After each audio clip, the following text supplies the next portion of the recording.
This is Point FM's nightly news for Thursday, January 18, 2018. Prime Minister Gaston Brown expresses satisfaction with his government's performance in advancing the country and promises 2018 will be a great year. The fifth session of Parliament opens with the annual throne speech. The Governor-General appeals for unity as the nation seeks to expand its wealth. The Jamaican Prime Minister fuels speculation that he may be considering a limited state of emergency, and the U.S. President appears to undercut his party's attempt to reach a budget deal. Thank you so much for joining us this Thursday evening. I am Phil George. We do want to apologize to our listeners that normally joins us on Facebook Live. We're having some difficulties here at the studio, and so you'll be unable to join us. But for those of you joining us via radio, welcome and thank you for joining us. Prime Minister the Honourable Gaston Brown has expressed satisfaction at the strides his government has made in advancing the country since taking office in 2014. Reflecting on 2017, the Prime Minister says he is proud of his administration's accomplishments despite the difficulties they encountered along the way. The 3.5 years that we've been in office would have been easily one of the most significant performance by any government in the history of our country. I mean, there are so many projects to speak about, so many, let's say, problems that we would have resolved. You would recall that when we came to government, that we had a banking crisis, we had an economic crisis. We not only stabilized the country's economy, we also stabilized the banking sector. We have restored the country to growth. You would be aware that in 2016, we grew the country's economy by 6.5%. Last year, 2017, despite Hurricane Irma and the effects of Hurricane Irma, we would have grown the economy by about 5%. And this year, for sure, we will grow the country's economy by about 10%. So it has been a strong performance by what is clearly a competent government, a government that is caring, one that has delivered for the people of Antigua and Barbuda, one in which the average Antiguan and Barbudan is doing far better than they were 4 years ago under the previous administration. The head of government was speaking this morning following the Governor-General's delivery of the speech from the throne, which detailed the successes of the government and the plans for 2018. He declared his team, that's the Prime Minister, has declared his team is a can-do government, one that will continue to make decisions that will result in the empowerment of Antiguans and Barbudans as they look towards the future. We think that 2018 will be a great year for all of us. We believe it will be a good year economically, a good one socially as we improve our educational services, healthcare services. You know that this year we hope to conclude the negotiations for the establishment of the fourth landed campus of the University of the West Indies. And we also hope to add additional health services as we seek to provide more services, health services to the people of Antigua and Barbuda. So from all indications, it will be yet another great year. Prime Minister the Honourable Gaston Brown. The annual throne speech this morning marked the opening of the fifth session of Parliament. Governor-General Sir Rodney Williams told the nation that 2018 will be a year when there is the greatest need for unity of purpose. He appealed for the coming together of hearts and minds in an effort to expand the nation's wealth. Where Barbuda is concerned, His Excellency noted that the future of the sister isle is also bright, but Barbudans must be willing to rid themselves of those who tell them otherwise. My government applauds the elected leaders of Barbuda for resisting the naysayers and the purveyors of fear, who may wish to keep our Barbudan brethren in perpetual underdevelopment for selfish reasons. We are building a new Barbuda. The world is now a village, and Barbuda, like its big sister Antigua, has to shed those norms that confine its people to mediocrity. He added that Barbuda is being positioned to become a net contributor.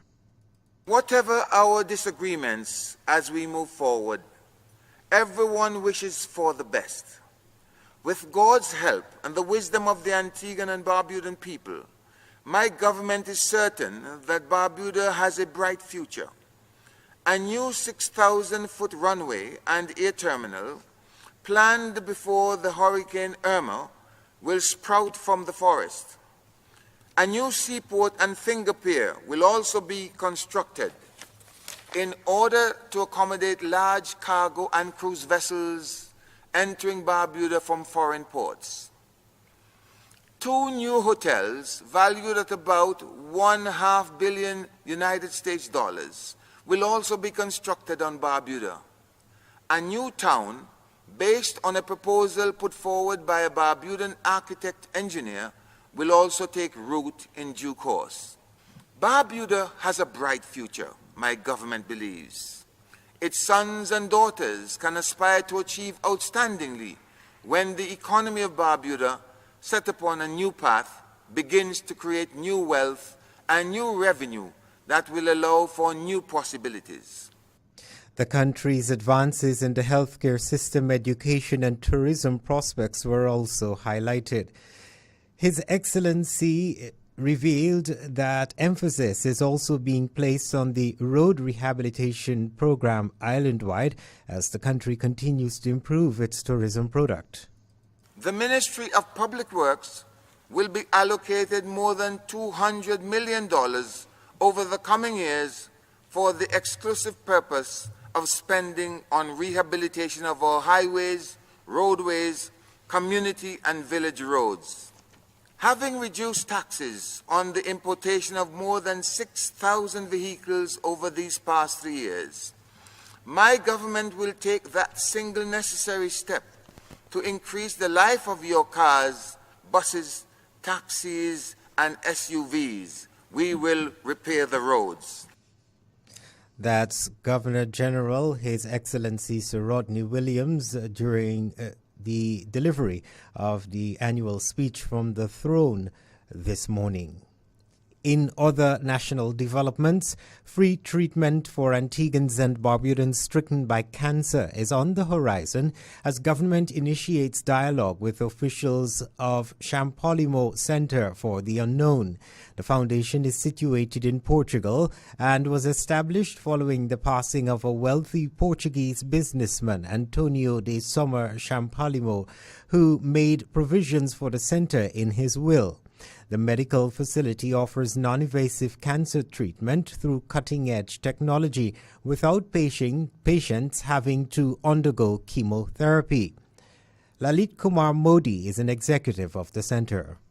Has many different technologies that one uses around the world. You have chemotherapy that normally is the case that people use in most parts of the world, followed by high frequency of radiation, followed by medication and drugs. But the Champollion Center of the Unknown is concentrating its efforts on radiotherapy, which is high frequency, high dose radiotherapy, which is called SDRT, single dose radiotherapy, which allows them, they have actually perfected the mechanism of delivering a high dose and blasting the tumor out of your body in a simple manner. And they're able to do that. It's simply like going for an X-ray. And the machine is so accurate that it's able to pinpoint the tumor. They're able to pinpoint the tumor through the scan, and up to 0.1 millimeter differences. They are able to go out there and target that very accurately. And take that out of the body. And it takes approximately only about 3 minutes. They don't believe. The talks being held with the government is for the construction of a cancer center in Antigua, an extension of the foundation. Health Minister Malwin Joseph has welcomed the officials and describes the opportunity now presenting itself as further confirmation of the government advancing the healthcare sector in the country. The presence of Lalit here fits very well into the vision, and we are pleased that this will continue us on the trajectory of moving Antigua and Barbuda upwards. For instance, we have a cancer center here, that is the Eastern Caribbean Cancer Center. But look at what we have been able to attract. We are able to attract a service that involves a technology that is the most advanced technology in treating cancer. I want to repeat that. In Antigua and Barbuda, we are on the path of getting an institution here that is the most with the most advanced technology to treat cancer. And I'm talking about advanced, even at the level or even better than you get in the United States, right here in Antigua and Barbuda. That's Health Minister, the Honorable Malwin Joseph. As earlier noted, the foundation is situated in Portugal, and the talks being held with the government is for the construction of a center here in Antigua. Just to reiterate, they are in the dialogue state at the moment. A certified public accountant is to be tasked with reviewing the books that detail the spending of monies placed in the Barbuda recovery accounts. Negotiations have begun for the recruitment of the CPA, who will subsequently produce a report to be presented to Parliament for public scrutiny. To date, monies expended in September, October, and November have reportedly been accounted for, while December is in the finishing stages. The Honourable Samantha Marshall, who has responsibility for the National Office of Disaster Services NODS, says transparency is paramount in the process and the public will be informed in due course. The funds that come in as relief funds to the account are managed through the Ministry of Finance by the Accountant General and the Financial Secretary. And they, before any checks are approved to Mr. Mullen, the Director of NODS, they have to verify the work that was done and who the monies are going to. So there are mechanisms in place to address that. As the rebuilding program on the Sister Isle continues, NODS is reporting that at least 100 buildings have been repaired. Further repairs will be carried out on the Hannah Thomas Hospital. NODS is also reporting that Sir McChesney George Secondary, a secondary school, is now fully repaired, and attention will soon be given to repairing the homes of teachers and parents whose children are of school age. Government is predicting that the homes will be ready in time for the new school year, which begins in September. Cabinet has ratified a decision for amnesty to be granted to persons who have spent 7 years residing lawfully in the country but may have gaps in their residency. Once it is determined that gaps exist, immigrants are normally ineligible for citizenship. But recent complaints by immigrants who became disqualified may have prompted the government to take steps towards changing the regulation. The Cabinet Secretary has now been instructed to write to the passport and immigration offices to inform them of the decree that takes effect immediately. Amnesty will be granted to eligible persons for citizenship despite existing gaps. It means the offices will be compelled to accept applications for citizenship after a fee is paid. However, persons are asked to wait until both the passport and immigration offices have indicated their readiness to accept the applications, as changes will have to be made so that the executive decision can take effect. It is not known how many persons were denied citizenship as a result of gaps in their residencies. Meantime, government has dismissed the assertion that this recent decision is a way of possibly garnering votes for the upcoming general election, constitutionally due in 2019. Well, Minister of Works and Transport Eustace Tico Lake will undergo kidney transplant surgery on Friday, and his colleagues and supporters are wishing him the best as he prepares for the operation.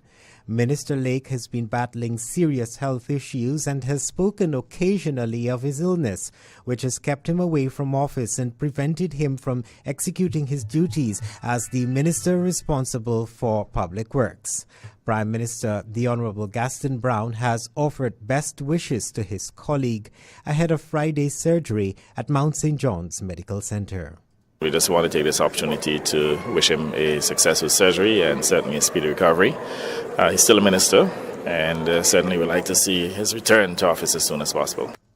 Similar sentiments were expressed by Social Transformation Minister, the Honorable Samantha Marshall, who noted the first anniversary of the first kidney transplants in the country. January 17th, yesterday, marked the first anniversary of the first 2 kidney transplants that were undertaken here within Antigua at the St. John's Medical Center. The recipients and donors are doing fine, as was reported by the Honorable Minister of Health, Minister Malwin Joseph. Transplants are indeed expected to take place this weekend. In fact, tomorrow, our colleague minister, the Honorable Tico, Eustace Tico Lake, is expected to receive his kidney transplant. The Cabinet prays for his donor and for our colleague and for a safe operation. We look forward to seeing Comrade Tico Lake soon. According to the Mayo Clinic, a kidney transplant is often the treatment of choice for kidney failure compared to a lifetime on dialysis. A kidney transplant can treat chronic kidney disease with glomerular filtration rate, a measure of kidney function less than or equal to 20 ml min, and end-stage renal disease to help persons feel better and live longer. Compared to dialysis, kidney transplant is associated with better quality of life, lower risk of death, fewer dietary restrictions, and lower treatment cost. That's a look at the national developments this Thursday evening. News from across the region and around the world are next. Stay tuned.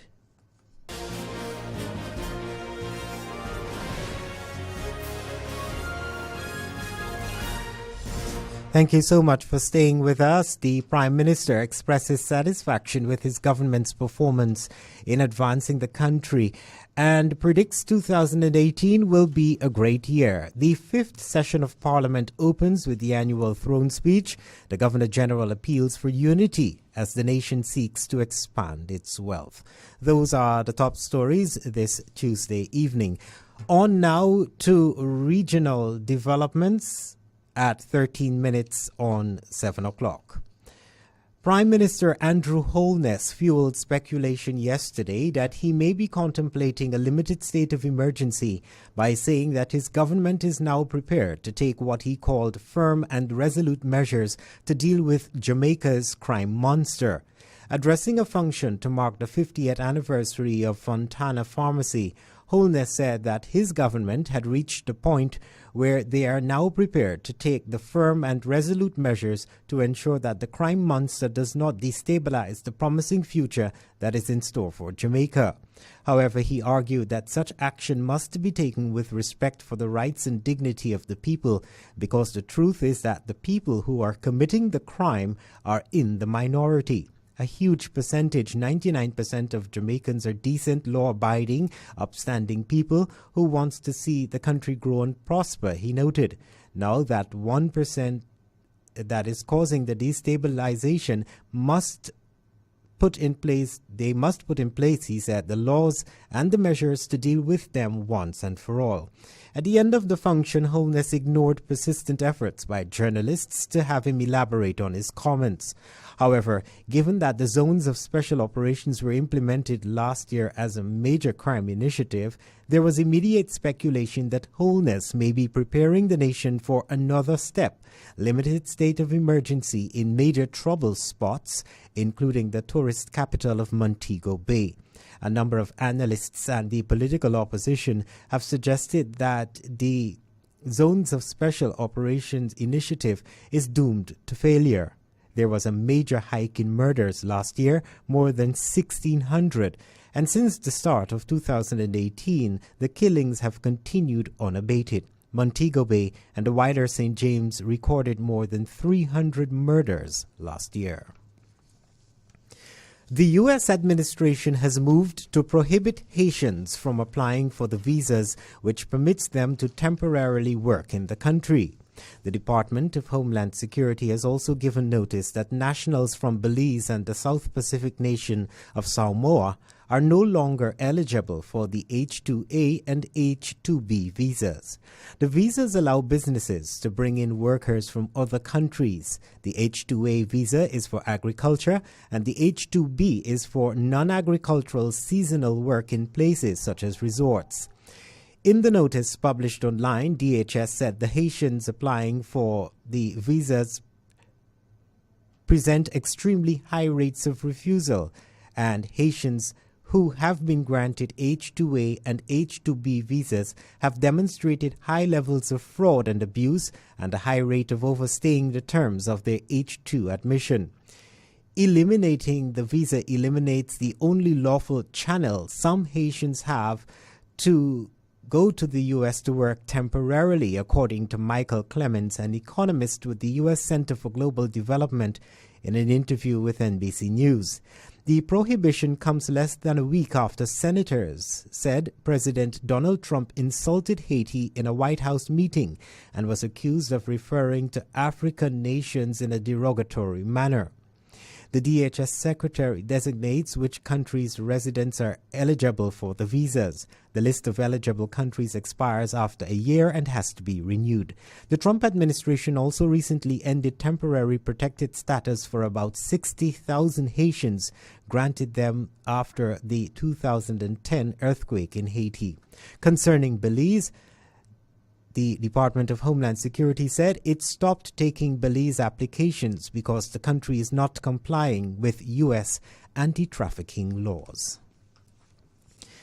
At least 2 CARICOM countries that had been included in a new list of global tax havens by the European Union could be removed after submitting plans to change their tax rules.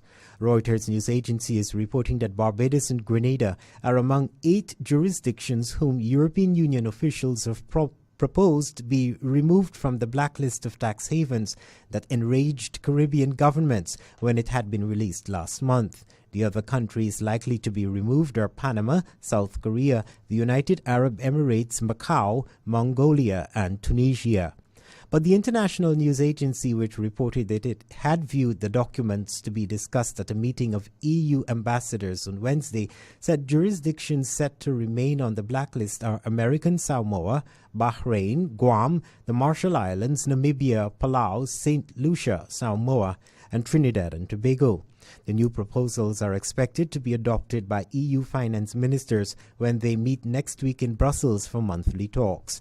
The proposal for the delisting was made by the so-called Code of Conduct Group, which gathers tax experts from the 28 EU member states.